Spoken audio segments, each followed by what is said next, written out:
नमस्कार दोस्तों, पंकज टॉक्स में आपका स्वागत है। और चुनाव क्योंकि पास हैं, 2022 पास है, और क्या उत्तराखंड में किस राजनीतिक दल का माहौल है, इन तमाम मुद्दों पर हम इस पूरी सीरीज़ में चर्चा करते हैं। और आज मेरे साथ बहुत ही खास मेहमान हरीश रावत जी, पूर्व मुख्यमंत्री उत्तराखंड के हैं। हरीश जी, किस तरह देखते हैं उत्तराखंड में राजनीतिक माहौल जिस तरीके से हो रहा है? आप लोग परिवर्तन यात्रा निकाल रहे हैं, कितना माहौल आप लोग बना पा रहे हैं और कितना आपको लगता है कि उत्तराखंड की जनता आप लोगों को इस बार मौका देने जा रही है? परिवर्तन के पक्ष में ज़बरदस्त माहौल है। हमारे लाभ में कितना आएगा ये हमारी संगठनात्मक क्षमता पर, हमारे काम करने के तरीके पर निर्भर करेगा। मगर लोग परिवर्तन चाहते हैं और भाजपा से अजी जा चुके हैं। ये इस यात्रा में सुनिश्चित हुआ, क्योंकि ये परिवर्तन यात्रा नहीं, परिवर्तन का सैलाब बन गया। लोगों ने सड़कों के किनारे आ करके अपनी भावनाएं जाहिर की कि वो परिवर्तन चाहते हैं। ऐसा कोई माहौल आपने पहले भी देखा था कि ऐसा करना चाह रहे हैं जनता? देखिए, ऐसा माहौल मैंने 2002 में देखा था। 2001 के उत्तरार्ध से ऐसा लगता था कि उस समय हमारे पक्ष में, व्यक्तिगत तौर पर हमारे पक्ष में एक ज़बरदस्त माहौल था, और विशेष तौर पर पहाड़ों में बड़ा ज़बरदस्त माहौल था। जिस तरीके से लोग दौड़ दौड़ करके आते थे, खेतों में कोई खेत जोत रहा है तो वहाँ से दौड़ करके आता था, हाथ मिलाता था, कहता था हम तुम्हारे साथ हैं। तो ये करीब करीब उससे मिलता जुलता है, यदि उतना प्रबल नहीं तो ये प्रबल है, ये मैं कह सकता हूँ, बदलाव का माहौल। अगर उत्तराखंड में देखा जाए तो आपने पिछले काफ़ी समय से फेसबुक पे आप एक्टिव रहते हैं और आप कई मुद्दों पर लगातार अपनी बात रखते हैं। सरकार पिछले 5 साल में अब लगभग 4.5 साल, पौने 5 साल होने जा रहे हैं। आपको लगता है कि 5 साल में कुछ दिया है इस सरकार ने जनता को? ये तो सवाल उनसे पूछा जाना चाहिए, उनके पास बताने के लिए कुछ है ही नहीं। इसलिए नए सिरे से 4 महीने के मुख्यमंत्री को घोषणाएं करनी पड़ रही हैं। वो भी जानते हैं अच्छी तरीके से मेरे पास इतना समय नहीं है कि इन घोषणाओं पर अमल हो सके, और वो ये भी जानते हैं इन घोषणाओं पर अमल करने के लिए वित्त भी नहीं है और उसके लिए ग्राउंड वर्क भी नहीं हुआ है। मगर करें क्या, कुछ तो करना है। जो काम उनको 1.5-2 साल पहले करना चाहिए था, वो इस समय पुष्कर धामी जी के माहौल से करवाया जा रहा है। लेकिन एक संभावना जो भविष्य में कभी अच्छे नेता की बन सकती थी, वो समाप्त हो जाएगी, क्योंकि जो कहेंगे वो धरती पर कहीं दिखाई नहीं देगा, तो वो मजाक के पात्र बन जाएंगे। तो कल तक जो लोग त्रिवेंद्र सिंह जी को इंगित करते थे, फिर उसी कतार में आकर के श्री धामी खड़े हो जाएंगे। बल्कि एक प्रकार से मैं कहूँ कि कुछ न करने के पाप से श्री धामी श्री त्रिवेंद्र सिंह रावत को मुक्त कर देंगे। तो वैसे तो आप भी त्रिवेंद्र सिंह रावत की तो काफ़ी तारीफ करते रहे, और त्रिवेंद्र सिंह रावत भी कोई कमी नहीं छोड़ते हैं, वो भी आपकी तारीफ करने में। ऐसी क्या बॉन्डिंग है आप दोनों की जो? बॉन्डिंग इत्यादि कुछ नहीं है, मैं तो बहुत जानता भी नहीं उनके विषय में, लेकिन स्वभाव से वो एक सामान्य उत्तराखंडी की तरीके से बहुत स्पष्टवादी है, और राजनीतिक व्यक्ति इतनी स्पष्टवादिता के साथ यहाँ तक पहुँच जाए, ये बड़ी बात है। और दूसरी बात ये है कि उन्होंने जिस तरीके से अपने मंत्रिमंडल के उजाड़ू बलदों को और अपने गड़बड़ करने वाले लोगों को, लूटपाट करने वाले लोगों को नियंत्रण में रखा, वो भी काबिल तारीफ बात है।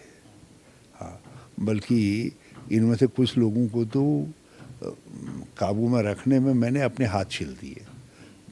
ये लोग ऐसे लोग थे, मगर वो 4 साल इनको काबू में रख पाए, ये बड़ी बात है, ये बड़ी बात है।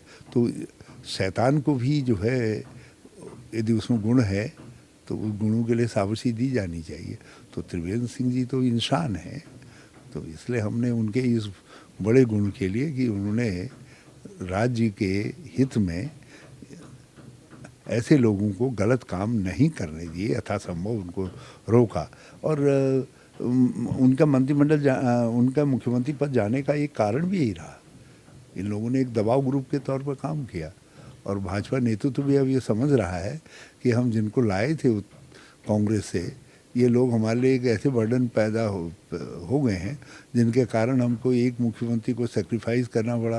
बल्कि दूसरा भी तो ये पुष्कर सिंह धामी जी भी सेक्रीफाइस होते होते बचे। यदि ज़रा सा जोर और डाल देते तो ये तो आँख खोलने से पहले ही आँख बंद कर दी जाती इनकी, पुष्कर धामी जी की जो है। लेकिन अब देख रहे हैं वहाँ पे भी इनको लेकर सिर फुटअव्वल हो रहा है। वहाँ पे कभी उमेश काऊ के खिलाफ नारे लग रहे हैं और वो वहाँ पर औकात दिखा रहे हैं कार्यकर्ताओं को कि भाई तुम्हारी क्या औकात है। और फिर बाकी के सारे जितने भी कांग्रेस गोत्र के जितने भी बीजेपी में गए हैं वो ऐसा एक साथ इकट्ठे हो गए। भाई एक मुख्यमंत्री को बदल दिया, भाजपा में मुख्यमंत्री तो अलग रहा, एक सामान्य छोटे पदाधिकारी को बदलना भी कठिन काम है, क्योंकि वो पार्टी एक रेजिमेंटेड, एक सुव्यवस्थित पार्टी है। तो इन्होंने तो मुख्यमंत्री बदलवा दिया, और ये मुख्यमंत्री जो है हमारे यहाँ से जो उजाड़ू बदल गए उन्हीं के दबाव में तो बदले गए। ये तो अब दुनिया को जग जाहिर है। त्रिवेंद्र सिंह जी जाने का कारण यही सब लोग हैं। और उसके बाद तीरथ सिंह असमंजस में रहे, कभी इनके शरण में कभी दूसरे के शरण में, इसलिए वो कुछ कर ही नहीं पाए। अनंतोगत्वा उनको समय से पहले विधवा होना पड़ा। और अब पुष्कर सिंह धामी है, वो जाते जाते बच गए, लेकिन अब कैसे ही अपना काम निकाल रहे हैं। और सबको साफ दिखाई दे रहा है कि जो कांग्रेस से दल बदल करके उजाड़ू बदल गए हैं, उनके डिक्टेशन में काम हो रहा है। लेकिन सर क्या वो जो हैं वो क्या वापसी कांग्रेस में, क्योंकि आपके भी कई लोग बोल रहे हैं कि भाई दरवाजे खुले हैं, ये खुले हैं, मेरे दोस्त हैं, मेरे भाई हैं, तो ऐसे में फिर आपके कांग्रेस में फिर वो उजाड़ू बल्द क्या फिर वापसी की तैयारी करेंगे क्या? मैं तो कह रहा हूँ जो लेना चाहते हैं लेना, फिर चूक क्यों रहे हैं? और बाहर कह करके अपनी पार्टी की मजाक क्यों बना रहे हैं? उन्होंने कल कह दिया कि हमने कहाँ अर्जी लगा रखी है, तो उनका क्या मुँह रह जाएगा? तो इसलिए फिर दूसरी बात ही है, वहाँ जो दबाव ग्रुप उन्होंने बना लिया है, क्या कांग्रेस इतने बड़े दबाव ग्रुप को झेलने की स्थिति में रहेगी? अपना जितना घर है उसी को तोड़ने से क्या फ़ायदा? तो आप बाहर से उसके लिए क्यों ला रहे? पहले ही घर को संभालना मुश्किल हो रहा है, और उसमें आप बाहर से लेकर के चले आएंगे और मुसीबतें आएंगे। और फिर भाजपा की हालत हमने देख ली है। अभी तो भाजपा आंसू बहा रही है, कुछ दिनों के बाद देखिएगा खून के आंसू बहाएंगे यदि ये भाजपा में रह गए जब तो। और यदि कांग्रेस में आएंगे तो कांग्रेस को रुलाएंगे। नहीं तो फिर हरीश रावत के रहते तो वैसे भी इनके अंगूर खट्टे हैं।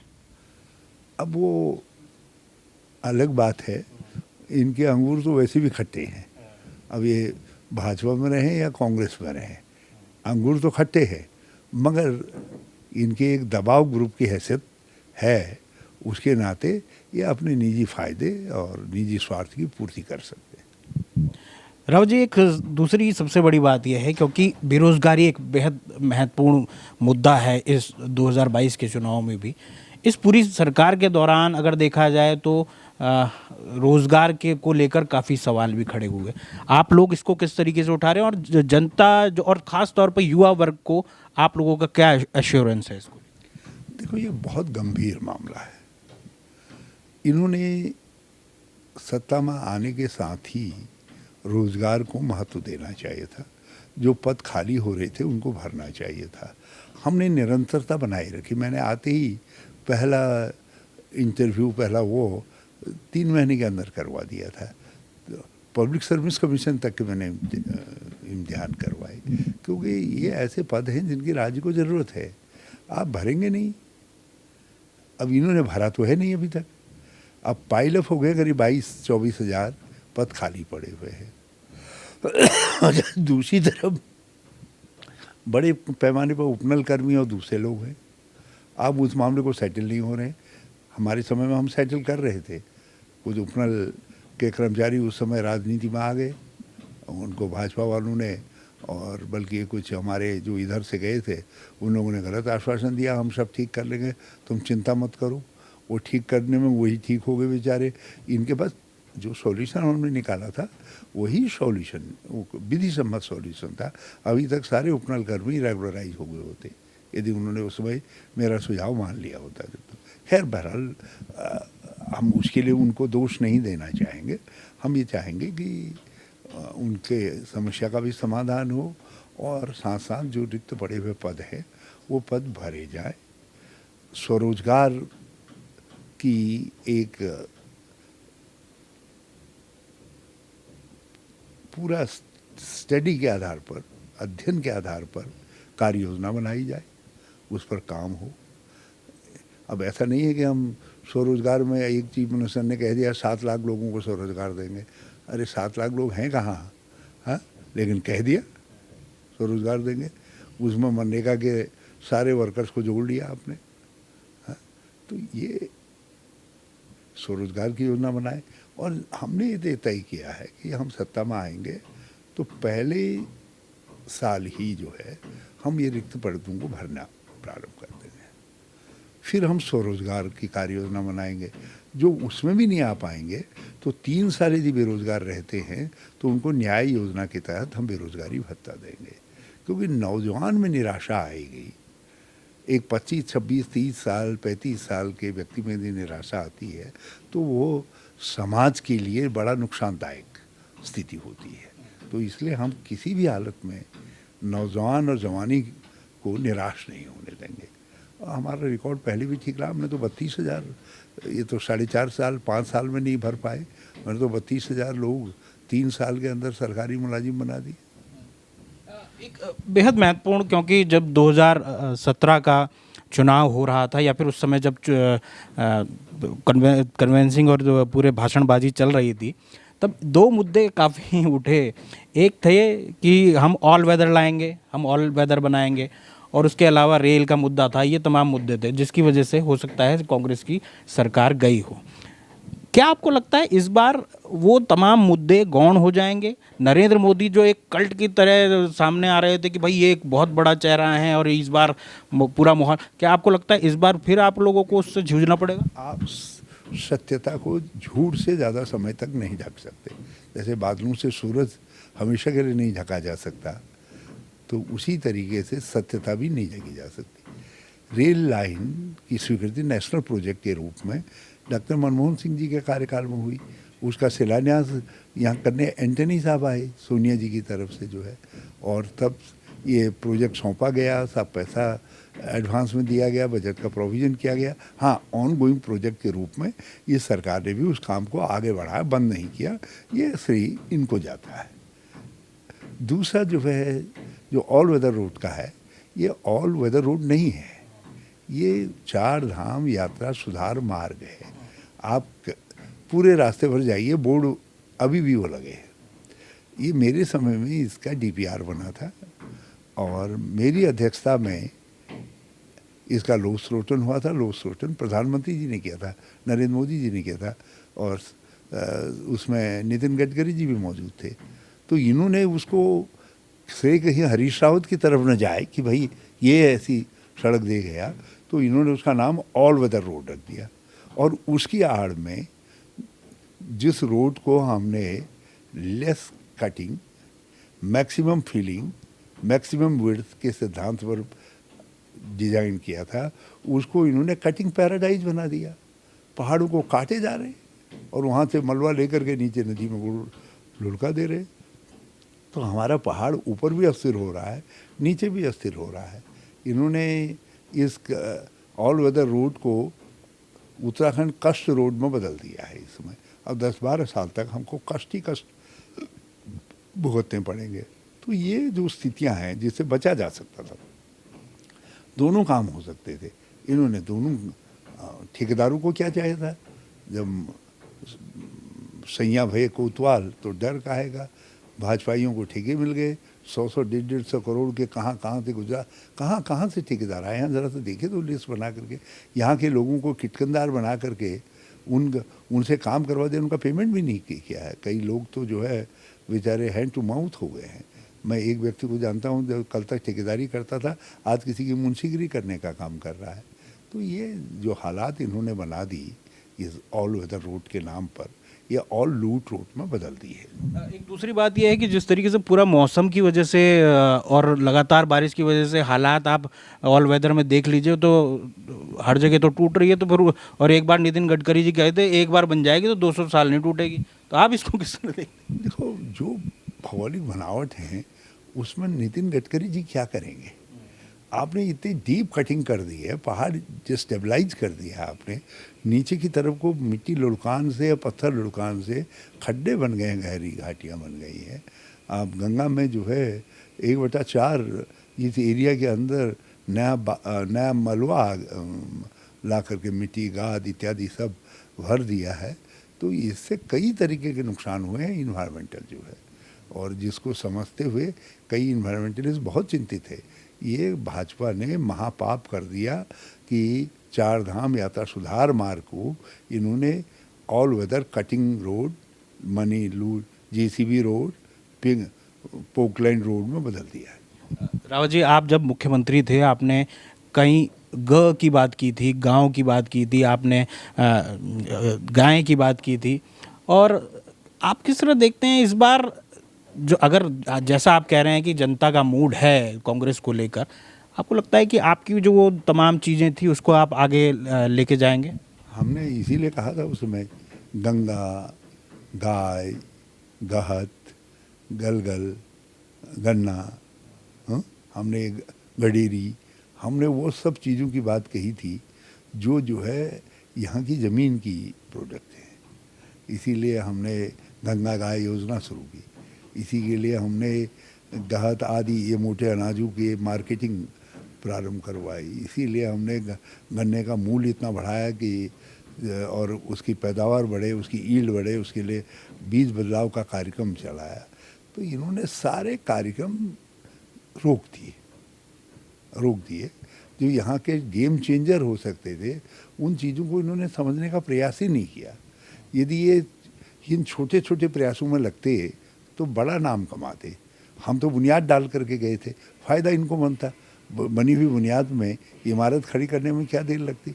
इनकी मत ही खराब हुई त्रिवेंद्र सिंह जी की। त्रिवेंद्र सिंह आज लौह पुरुष त्रिवेंद्र सिंह कहलाते यदि उन्होंने मेरी योजनाओं को, अब उनको पता नहीं किसने सिखा दिया, वो प्रधानमंत्री ना मेरे गांव मेरी सड़क योजना बंद कर दी,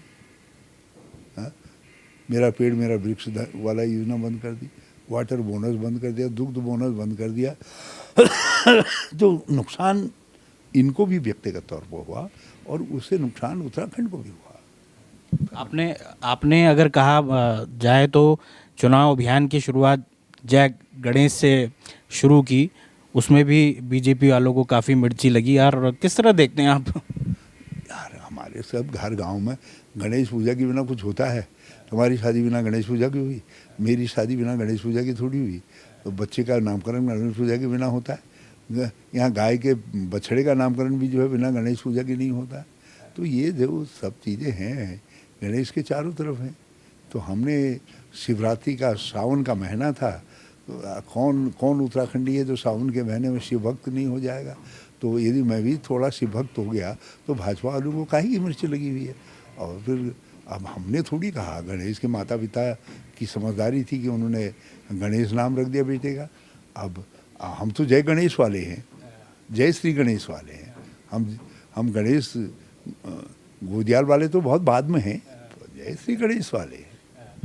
एक दूसरी बात यह है कि गणेश गोदियाल को आपने बहुत प्रमोट किया, एज ए अध्यक्ष के लिए भी आपने वो किया, किस तरह देखते हैं? और क्या उनकी लीडरशिप में आपको लगता है कि मेरा अपना मानना है कि गणेश गोदियाल की तबीयत सब ठीक रही और ठीक चले, ज़रा सा धैर्य के साथ चले और साहसपूर्वक निर्णय लिए है तो अगले 10 साल में उत्तराखंड के एक बहुत अच्छे नेता होंगे। हम लोगों का दायित्व है कि हम नेतृत्व भी तैयार करने का काम करें। हाँ, देखिए आप मेरे बेटों की शिक्षा देखिए, बेटियों की शिक्षा देखिए, लोगों के बेटे इत्यादि सब हवा में राजनीति करते हैं, टिकट भी ले आते हैं कभी कभी, लेकिन मेरे बच्चे सब ज़मीन पर काम करते हैं और मैंने कहा टिकट तुमको खुद अर्न करना पड़ेगा अपनी मेहनत से। तो हम हमेशा जो है ज़मीनी बात करते हैं। अब वो कभी कभी लोगों को अच्छी लगती है, कभी अच्छी नहीं लगती है। नहीं, आपने एक बहुत अच्छी बात कही कि जैसे उत्तराखंड के ही कई ऐसे नेता हैं वो पार्टी तक बदल देते हैं अपने बच्चों को टिकट दिलाने के लिए, और आपके चाहे आनंद हो या फिर आपकी जो बेटियां हैं वो अपनी तरीके से अपनी राजनीति को आगे बढ़ा रहे हैं। इसको आप किस तरह देखते हैं? ये एक अलग तरीके से आपने उन्हें कहा है या अपने आप ही वो कर रहे हैं? नहीं, मैंने कहा अपने, यदि तुम राजनीति में आना चाहते हो मैं तो मना करता हूँ। मैं तो कहता था बिजनेस करो, काम करो, कुछ कमाने वाले भी तो चाहिए, कैसे करेंगे, कैसे करेंगे। मैंने कहा तुम्हारे बाप ने कुछ नहीं कमाया, तुम भी ऐसी सब ज़िंदगी सब निकाल देना चाहते हो, अपना काम करो। लेकिन एनीवे लोगों की अपनी रुचि होती है। तो आप हरिद्वार में चले जाइए, कोई व्यक्ति ऐसा नहीं होगा जो मेरे बेटी को नहीं जानता हो। आनंद को कुछ पद नहीं मिला, लेकिन आप उत्तराखंड में बता दीजिए कोई उसके नाम से अपरिचित है जो राजनीति में, सामाजिक जीवन में है, वो जानता है और उसकी एक क्लियर सोच है। वो हाँ, परंपरागत चीज़ों के सब चीज़ों में वो एक बुनियादी ज़मीनी काम करता है। अब ये आज कर्नल कोठियाल जी का मैं बयान पढ़ रहा था कि मैं मिलिट्री में भर्ती करवाता हूँ।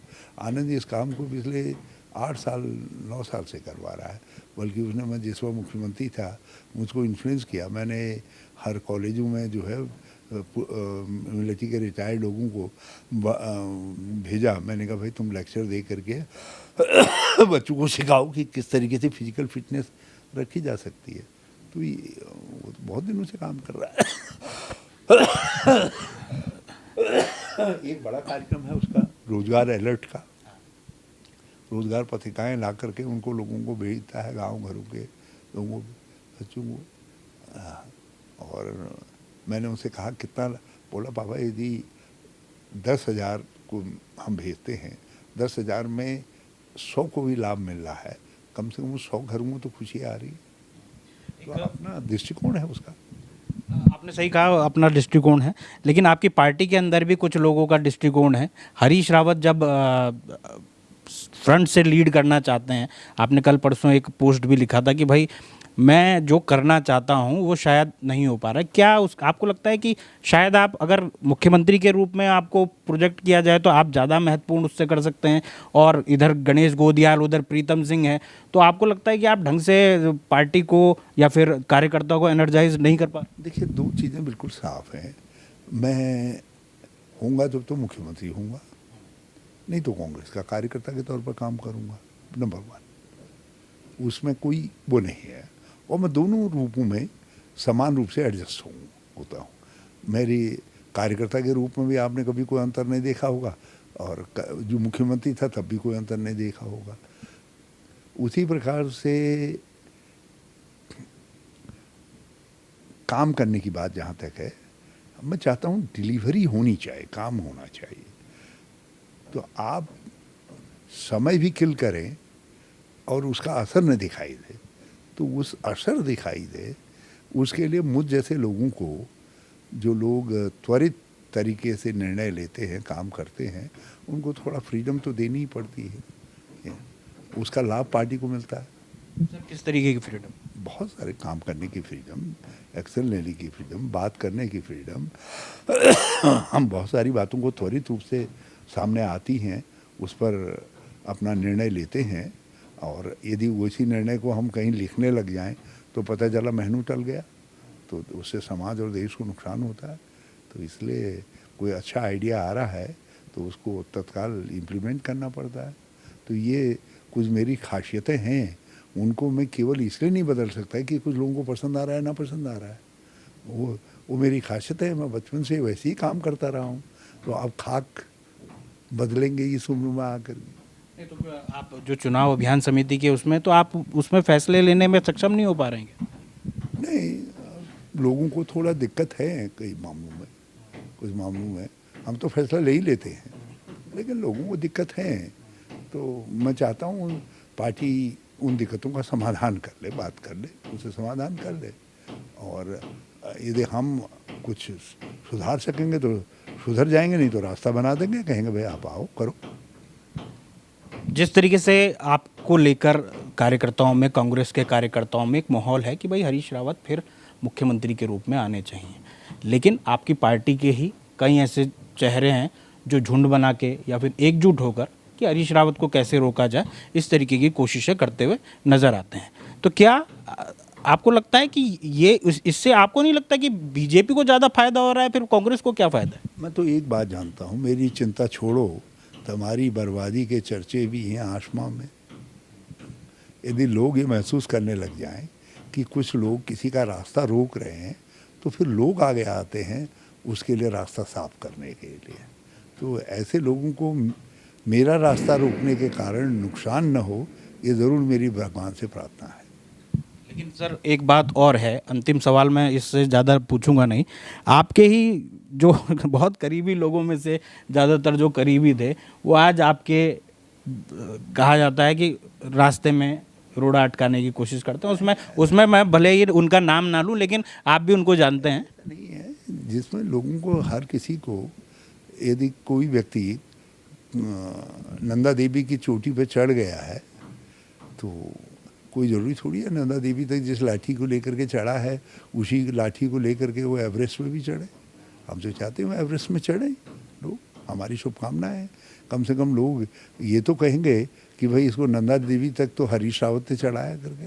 तो हमें इसमें कहीं किसी के उसमें कोई एतराज़ नहीं है, लेकिन कई कटुताएं राजनीति में पीनी पड़ती हैं। यदि कटुताएं हैं भी, लेकिन मेरे मन में कभी किसी के लिए कोई कटुता नहीं रही। आपने देखा होगा मैंने किसी के लिए कभी कोई बुरी बात कहता ही नहीं मैं। लेकिन यदि चीज़ों, आप सार्वजनिक जीवन की गरिमा की रक्षा नहीं कर सकते तो फिर आप सार्वजनिक जीवन के लायक नहीं रहते।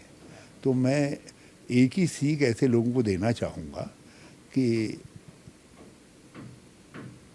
जो वो मेरे साथ करना चाहते हैं, भगवान न करे कल उनका कोई निकटस्थ उनके साथ भी कर दे। मेरे पाँव तो ज़मीन में खड़े हैं, जिनके पाँव आसमान पे हैं, उनको तो खड्ड की गहराई को नापने में बड़ा टाइम लग जाएगा। अंतिम सवाल सर कि आप अगर जिस तरीके से माहौल देख रहे हैं, चुनावी माहौल, आपको कितना लग रहा है कि कांग्रेस कितनी सीटें अर्न कर पाएगी, और क्या आप उसके लिए निर्दलीय और ये तमाम जो आप लोगों के साथ पहले भी रहे हैं उनको भी साथ करेंगे? हम सबको साथ लेना चाहते थे, बल्कि मुझे प्रीतम सिंह का जाने का बड़ा मलाल रहा कि चला गया। अच्छा मिनिस्टर था हमारे साथ और मैंने बड़ी मदद की है उनसे पूछ करके देख लीजिएगा। और उनको मेरे सामने क्या कहेंगे, वो इतना विकास का काम किया कांग्रेस के समय में, अब उसको तो भाजपा में कैरी करके ले जा नहीं सकेंगे। हाँ, तो जिस प्रलोभन के लिए भी वो भाजपा में गए, तो वो मुझे तकलीफ़ है कि प्रीतम सिंह पंवार भाजपा में गए, उसको मैं व्यक्तिगत तौर पर दुखी हूँ।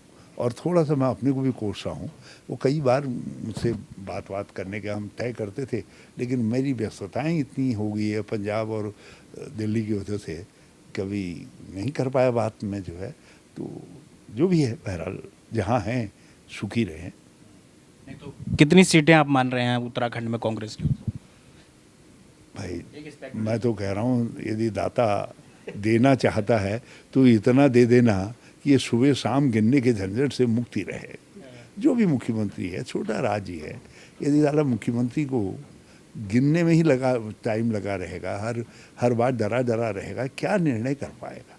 मैं तो कर लिए निर्णय, लेकिन हर कोई हरीश रावत नहीं हो सकता है।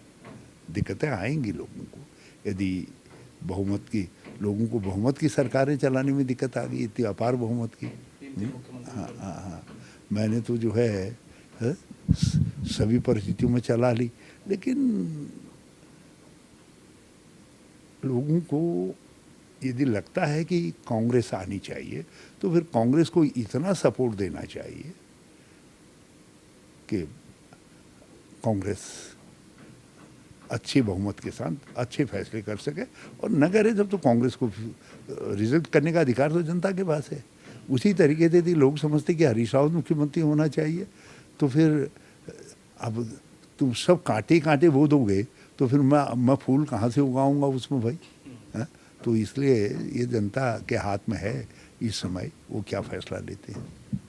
ये थे हरीश रावत जी। पंकज टॉक्स में आज के लिए बस इतना ही। अगली बार फिर मिलेंगे किसी और शख्सियत से, तब तक के लिए नमस्कार।